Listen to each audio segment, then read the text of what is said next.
welcome everybody back to another Hitting the Turnbuckle podcast.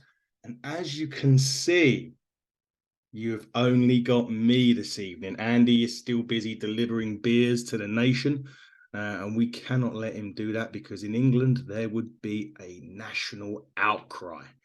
So for your viewing pleasure this evening, you've got me, and I'm reviewing Monday Night Raw. From this past Monday, we're recording this on a Wednesday. Raw emanated from Little Rock, Arkansas. Point of note, the crowd was a little bit better than what it was last week for SmackDown and for AEW, so hopefully they've got the hint. Funnily enough, next week's Raw emanates from Chicago, so I'll be expecting a lot better from the crowd in Chicago. We know what the Chicago crowd are generally like. Having said that, that's next week. We've got to get through this week. Now, announced prior to Raw, this week, there was going to be a match between Lashley and Austin Theory. Trish Stratus was going to explain her actions for last week for turning on Becky Lynch. There was going to be a match between The Miz and Seth Rollins, and Cody and Brock Lesnar would be in the same building. Having said all of that, Monday Night Raw kicked off with a very interesting interview segment between the Bloodline and the Judgment Day. What happened is that the wise man Paul Heyman and Roman Reigns, behind the Bloodline's back, struck a little deal with the Judgment Day. It being that the Judgment Day would have to take care of the Sammy and Kevin riddle, if you get me, and that the Bloodline would take care of a little pesky problem for the Judgment Day in Rey Mysterio and potentially the LWO, and we'll get to that later on. The segment was so interesting. You could see the tension between the two teams. They really didn't like each other. You could tell they didn't really want to do it, but they was doing it just because a deal was struck. There was a funny bit with Rhea Ripley following Solo around, and you're thinking, Rhea's being very brave here because if Solo turned, it could have been curtains for Rhea. The crowd were eating it up. Lots of Rhea chants going on, but a really interesting, strong segment to kick off Monday Night Raw, in my opinion. And we wondered where that would go to. We didn't have to wait too long because the first match of the night was Rey Mysterio versus Solo Sikoa. And the match itself, I actually thought was a really good opening contest to Raw. It was fantastic. Rey Mysterio was pulling out all the stops to try and halt the momentum that Solo Sikoa has been going on recently. There were 619s, there were frog splashes, but you know full well there was never going to be the match without the interference. And there was a lot of interference on there from the Judgment Day. The LWO come down as well. And in the end, Solo got the win. And to be fair, the way that they're building Solo up made absolute perfect sense for him to pick up the win and to continue his momentum wherever that's going to take him. But this year could be a very, very big year for Solo Sikoa, in my opinion. And I'm really looking forward to see where it goes. And yeah, very interesting start. There was a couple of little bits that I did of the match that I'll take care of. Is that, obviously the USO appeared with the LWO. I think that the Solo has been built up to be such a dominant competitor that you can tell that anytime he does something, the crowd are so into it. And it was just like when Rey Mysterio was coming back, they were like, it really made the sort of face-heel match really interesting because when the face was getting his offense, the crowd was eating it up. But one move from Solo and the crowd, because of the momentum, because of his high impact and high intensity, just rocked it. And it was so good. I really enjoyed it. Now, after that, they went backstage with Maximum Male Models. Maxine Dupree and Chad Gable were fighting for Otis's attention, so to speak, Otis's attention. I'm not sure where that's going to go, but it could be the draft is coming up soon, so that could be an interesting one to see what happens in the draft with them two going forward and with Maximum Male Models. in my opinion, Maximum Malmos have offered absolutely nothing to the table since the group was formed. We know it had LA Knight there to begin with, but rightly he got moved on his own. And hopefully he'll start doing some good things. But the group itself just hasn't done anything. So perhaps Otis and maybe Gable in the end could join it. And it would bring a bit more, realism to the group other than just two idiots that are modeling, so to speak. We now come to the next match of the night, which was Dakota Kai and Bianca Belair. Now, obviously, what has been happening is last week, Bayley wanted to have Bayley come out of Adam Pearce's dressing room and said that she had a potential triple threat match where if she won it, she would become potentially number one contender for the women's title. There was a bit of dissension in the Damage Control ranks, and Io Sky took her place and subsequently won that match, so she's got the opportunity. But this week, Dakota Kai wanted to prove herself so that she could give Bianca Belair a run for her money. And to be honest with you, she probably did. And it was probably one of her best matches that she's had since she's returned from the WWE, in my opinion. It was so actually really, really good. It was actually enthralling at first.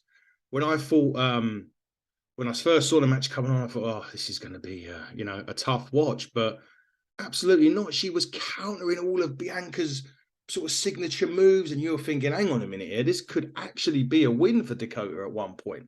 And obviously you still had a Damage Control on the outside of the ring to make it interesting.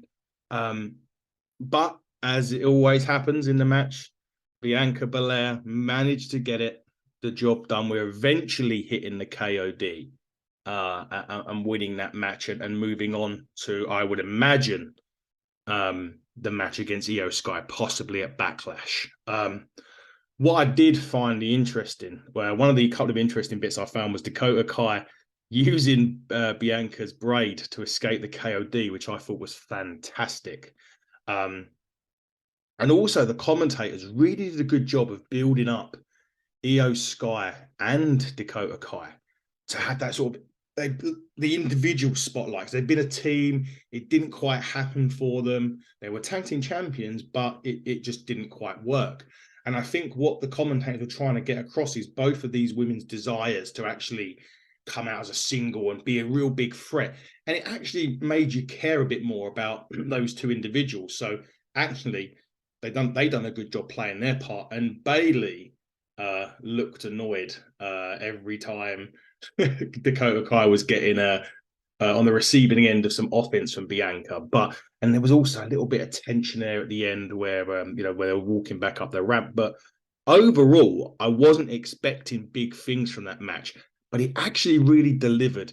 And again, Dakota Kai has really in this match proved herself to be a worthy contender for Bianca's title. So again, what does that hold going forward?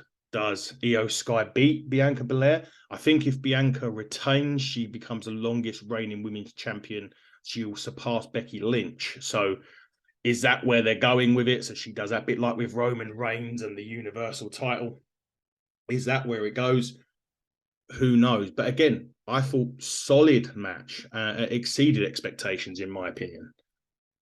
We then come to the Cody Rhodes, Brock Lesnar promo. Basically, Cody Rhodes come out and he was basically cutting a normal Cody Rhodes promo, which as you know, Cody Rhodes on the stick, fantastic, and he ended up calling out Brock Lesnar. So actually, which Adam Pearce and some security come out. Adam Pearce saying, look, you're not medically cleared. You shouldn't even be here tonight. Please leave the ring. He teased it. Cody got back on the mic. He called Brock Lesnar, I think, a coward. And of course, you know what then happens. And Brock Lesnar walks onto the stage, looking a lot like the character from Jeepers Creepers. If you've ever seen the film, Jeepers Creepers 1, the long black jacket and the hat, he looked a shoe-in for that. Maybe he had to get through the lost property on Monday Night Raw, just dug out some of the Undertaker's old stuff. But he come out on the stage, and the security surrounded Cody. Cody had a chair, And he ended up just kicking 7 bells of shit out of about 20 security guards trying to get to Brock Lesnar. Actually, he didn't. And the great part of it is, and again, what I liked about it was this was a really interesting part of the story. The fans wanted Cody to get to him. He wouldn't do it. Adam Pearce wouldn't let him. The security wouldn't let him. So it was really good booking, I think, in that aspect. And we don't normally say that a lot about WWE. They're actually booked well. But the other part of it is, and what I really found funny about it was Lesnar just laughing, because you can tell that Cody Rhodes was getting more annoyed, and the more annoyed he was getting, the more the crowd were trying to get behind him, and the more the crowd were trying to get behind him, the more he wasn't going to get to him. Fantastic, in my opinion, a really fantastic segment. People can argue that they should have had a fight or they should have kicked off. I thought that was brilliant, and it really worked well to still get Cody over as he's carried on, especially with this Brock Lesnar, because Brock Lesnar's music hits, the fans still love it. So to still get Cody getting those reactions, to him not to be able to get his hands on Brock when he really wanted to, I thought the segment and the booking of that segment and the storytelling on that segment was fantastic. And it was one of the better segments I've seen in a while, to be quite honest with you. So, and that's where obviously the match at Backlash got made official. So Cody Rhodes and Brock Lesnar will be fighting at Backlash, which will be, in my opinion, that's going to be a really good match. And I'm looking forward to watching that match in a couple of weeks.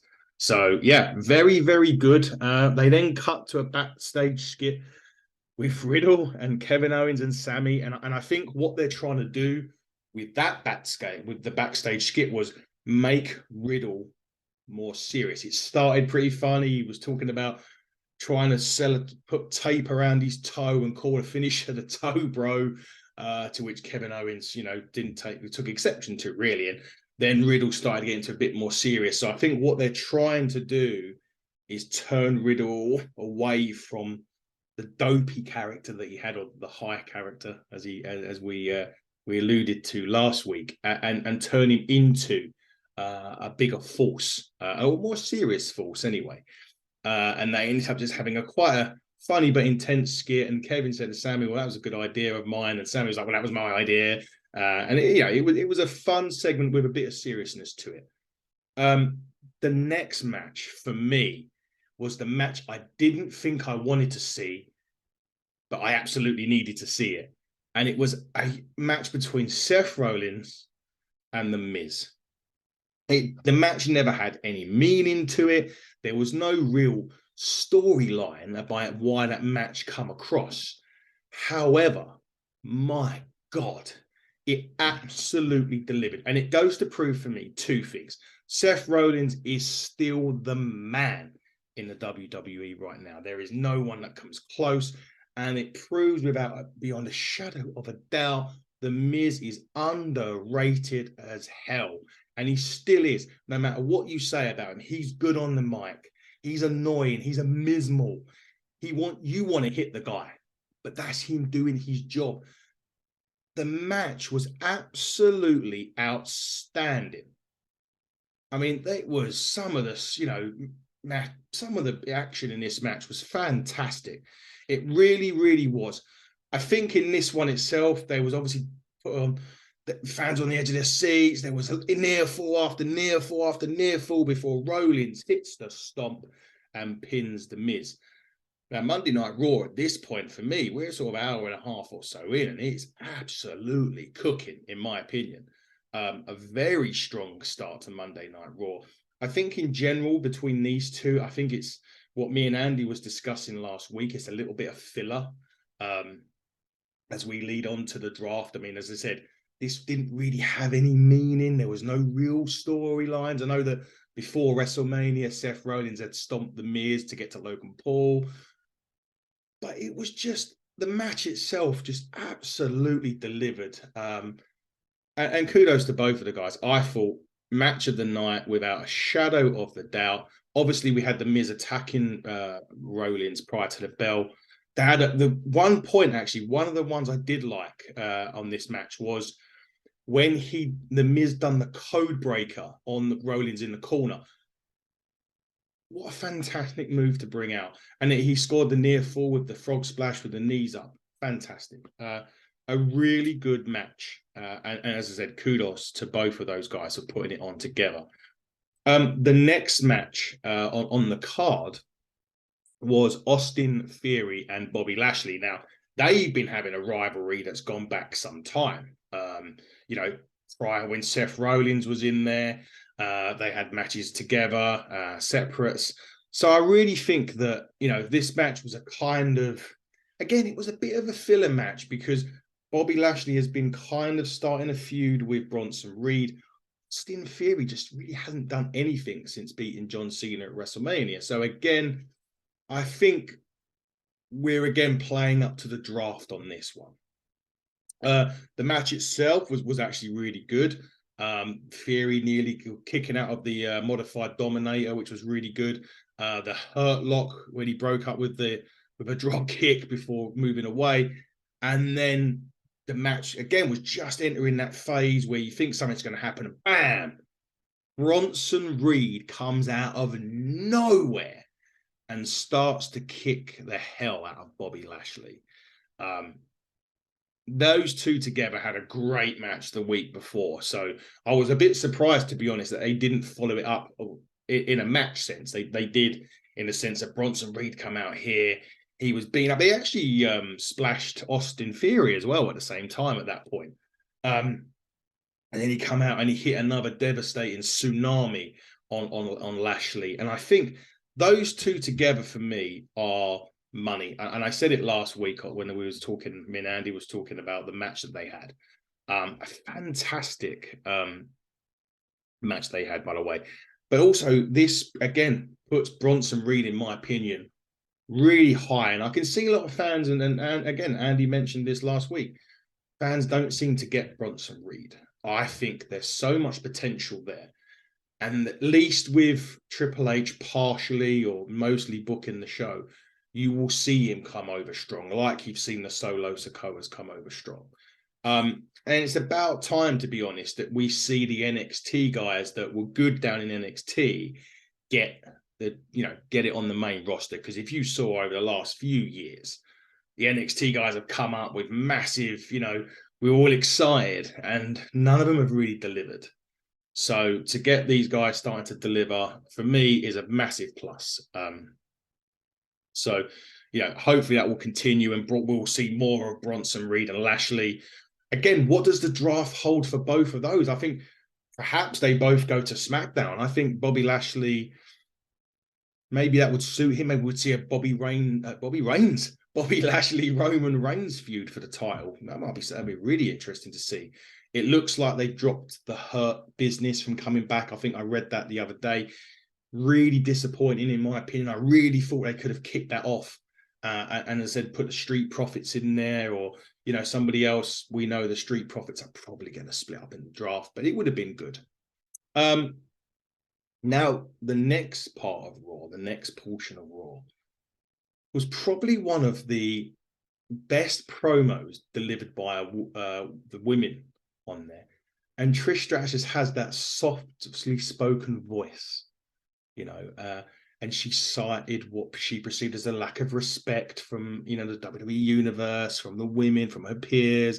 And she reminded the crowd that she was the pioneer of the women's division.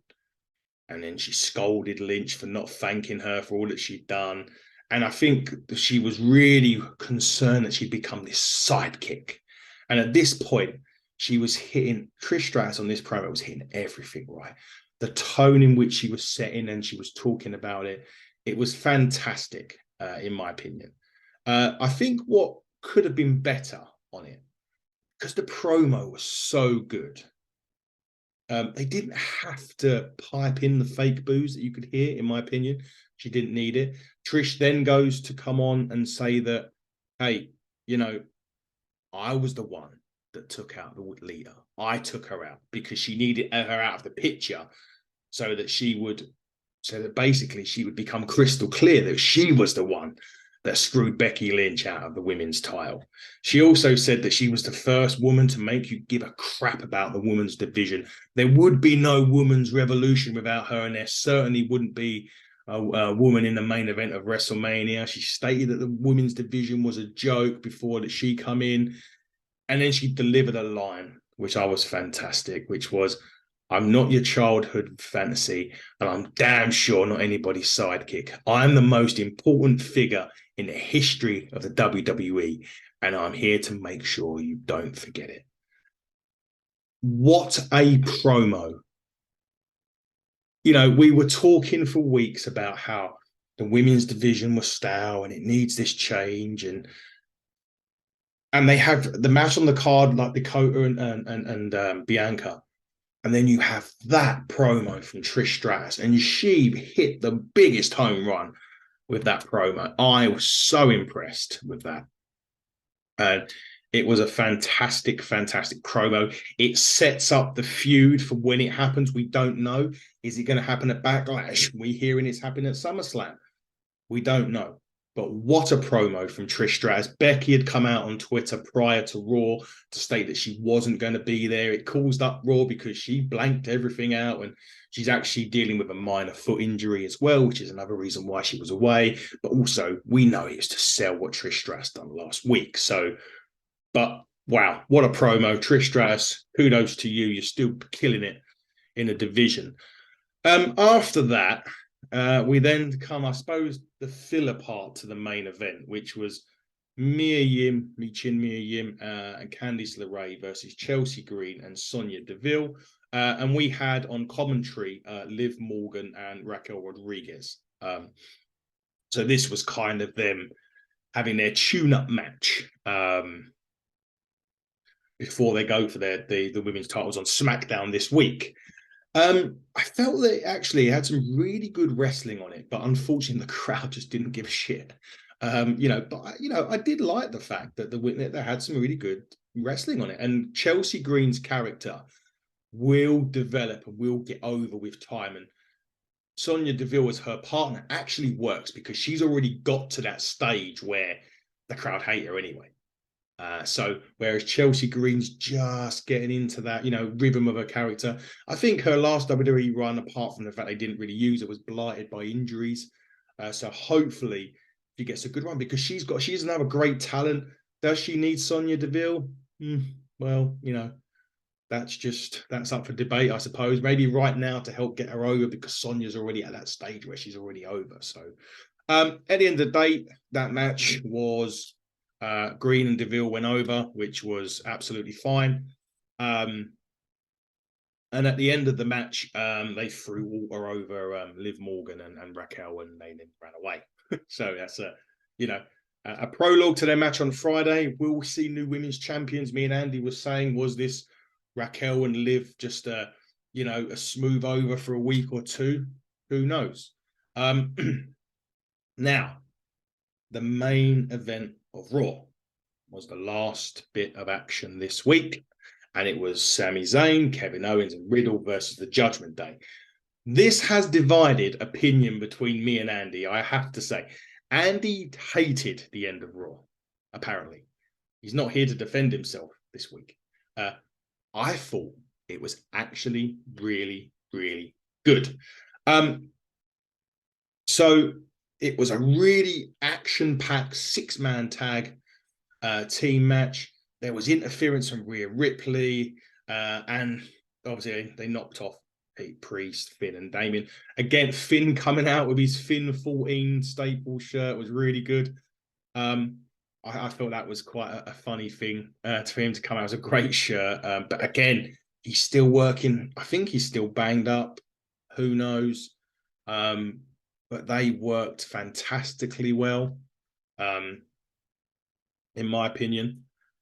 And it was a really good match. It broke down. There was a lot of spots near the end, maybe a bit too many spots at the end. But at the end of the day, it ended up Kevin Owens delivering the stunner to Sami Zayn added her Luva kick, and then Riddle finished it off with pinning Finn with the floating bro. But that doesn't even begin to say what happened afterwards, and it all kicked off. The bloodline come out. They were battling. They were beating up Zayn, Owens, and Riddle, and then the LWO come out. So that's another factor and another program that could be worked into it. The LWO come out and helped the Sami Zayn, Kevin Owens, and Riddle clean house, and it just Raw went off the air with just a brawl. I thought that was fantastic, and here's why.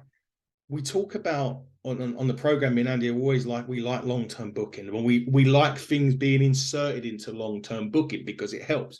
When things start to fizzle out a little bit, you insert something else into the mix, and then it makes it interesting again. They nailed it here. They put the LWO in there now. So now that opens up a bloodline LWO on SmackDown feud, maybe. Maybe one of them, maybe Rey Mysterio goes after Roman Reigns for the title. Who knows? We know that Roman's going to defend at Night of Champions because it marks his 1000th day as champion. Is he going to go against Rey Mysterio at Night of Champions? You know, who knows? Who knows where that will lead? But in my opinion, this was one of the best episodes, bell to bell, Monday Night Raw for months. From start to finish, I didn't think there was really anything wrong with the show. I thought it was a really solid show. I really enjoyed it. And it was one of those ones that I didn't have to fast forward. I didn't think, I don't want to see that. Even the Candice LeRae Michin Mia Yim tag match with Sonya and Chelsea Green. I wanted to watch it because there was some good action in there. What a great, in my opinion, a great Raw with some new storylines thrown in. I thought it was fantastic. My opinion, I know Andy doesn't like the ending. I thought great Raw. And I'm looking forward to next week's one in Chicago. But obviously we move on to SmackDown. NXT's been recorded. And again, NXT had another solid show last night. For those of you that didn't see it, William Regal's son competed. They had a great tag team match with Gallus retaining the titles. Really, really good match. And there's another woman, last week me and Andy were talking about the draft and how they could re-inject something to the women's division. And I mentioned Sol Loca and Tiffany Stratton. Zoe Stark is another one who has got everything. I think, again, she just needs to find herself a little bit on NXT. She just needs to find her character a little bit on NXT, but she's a talent, and that's another one we want to keep our eyes on next week because we do know NXT call-ups are going to be happening as part of the draft, and that's why we didn't get any on the shit show that was Monday Night Raw of 2 weeks ago. So amazing. What a show. Now, as always, at the end of the podcast, we promote our sponsors and we promote some upcoming guests, and we have got some new guests to announce. So even better. But first off, we've got to go with our sponsors. Pro Wrestling Carnage out of Wales. They've got a show coming up, bank holiday weekend in May the 7th, I believe. So good luck to those guys. Our boys, beers and beatdowns will be there. We're going to be doing some more stuff like we announced last week. We're going to be doing a merchandise link up with them. So really looking forward to seeing how that's going. I know it's going over to the artist, I think, in a week or so's time for them to start designing the shirt. So I'm really looking forward to seeing how that goes. Those guys are brilliant as well. I'm talking to them pretty much daily on socials, and I'm sure we'll get them back on nearer the time. Pro Wrestling, Ignite Wrestling Pro, sorry. Again, they've got a show coming at the bitter end at the end of the month, which I'll be attending, and we're going to be announcing Buckle Up there, which is our show that we're putting on with Ignite, which is going to be absolutely fantastic. When the tickets go on sale, we will tell you and you will buy them, won't you? Yes, you will. It's going to be an amazing show. We've got a special announcement at Buckle Up, which is going to change absolutely everything. And is going to really put our partnership with Ignite on the map. And I'm so excited to be working with them. CJ is a great guy. He's putting together a stellar card. And I really can't wait to go and see the bitter end. And if you haven't got your tickets to the bitter end, what the hell are you doing? Get them. It's going to be a great show at the end of April. Buckle up. We're going to be promoting heavily. CJ will be coming on the show, I believe, with guests. soon, so that's going to be interesting. Jurassic Pro Wrestling, the guys out there, Primal Instincts are June 4th. Going to be another action-packed show. Nick Payne defends his lost world title in a fatal four-way match, which I'm really looking forward to. I'll be there in attendance. I'm at the front this time. Got my front row seat. Can't wait. We're going to have some interviews there with hopefully the lads that are going to be performing last time as a tag team in Harwich before Alex, one of the guys there, retires. So we're going to have an exclusive with him and a couple of other interviews when we go there. We're also going to have interviews at the bitter end as well with Ignite. Can't wait for that. Looking forward to seeing some of our familiar faces like Smashing Mike, Corey McRae, one of our guys, the guys that we sponsor, is going to be Ignite at the bitter end. I'm looking forward to seeing him again, and he's going to go and absolutely smash it in Europe. I think he was in Austria or Germany last week, and best of luck to you, Corey. We really hope you smash it. Matt Cast, our dance sponsor, is going to be going to start his tour. It's soon, the Windmill Tour in May. He's got a couple of competitions coming up, so we really wish him the absolute best in that. Go and win it for us as well, and get the exposure out there for HTT Buckle. Matt, very best of luck to you as you go on. Now, guests. Now, yes, we have been busy, and if you saw our Twitter and Facebook, you will know that it was taken over yesterday, and we apologize for that. That wasn't our doing. I'll get into that in a minute. Let me just run through the guests that we've got, and I'll talk to you about that one at the end, because that's a bit of a controversial one, because we didn't invite him on. He's coming on, which is rather weird. Anyway, tomorrow we have Santino Marella on from Impact Wrestling. We cannot wait to speak with Santino. He's had a fantastic wrestling career in the WWE. He's had some really big moments. He's now director of authority at Impact Wrestling. It's going to be great to have Santino on. I can't wait to talk to him. On Friday, we have Jeremiah Plunkett from the NWA. It's going to be really interesting to talk to him about the NWA, about his career, what his aspirations are. Looking forward to that. Monday, we have Sal Renaro and the lovely Fiona from Inside the Ropes join us. Just a side note, Inside the Ropes are going to be announcing their shows soon. I think next week they're going to start announcing that they're going to be doing smaller shows, but I think more of them, which is fantastic. If you haven't been to an Inside the Ropes show, go to it. It's going to be brilliant. I don't know who it is. I think they're doing a Glasgow show. It's going to be announced first. Go. If you haven't go, why haven't you bloody gone already? They've had some amazing guests. Go. I will be getting out to one of them soon. I'm sure Andy will as well. Make sure you do. Speaking of Inside the Ropes, and before I get on to the other guests, we're going to be in Inside the Ropes on the 27th of April. Get your copy. You see our little picture in there, not necessarily me and Andy, but picture about HTT Buckle. Anyway, following on from Sal Renaro, we have one of my guests that I've been wanting on this show for so long, which is another darts crossover, a man that used CM Punk's mind games to beat, I think it was a 13 or 14-time world champion at that point, Phil Taylor.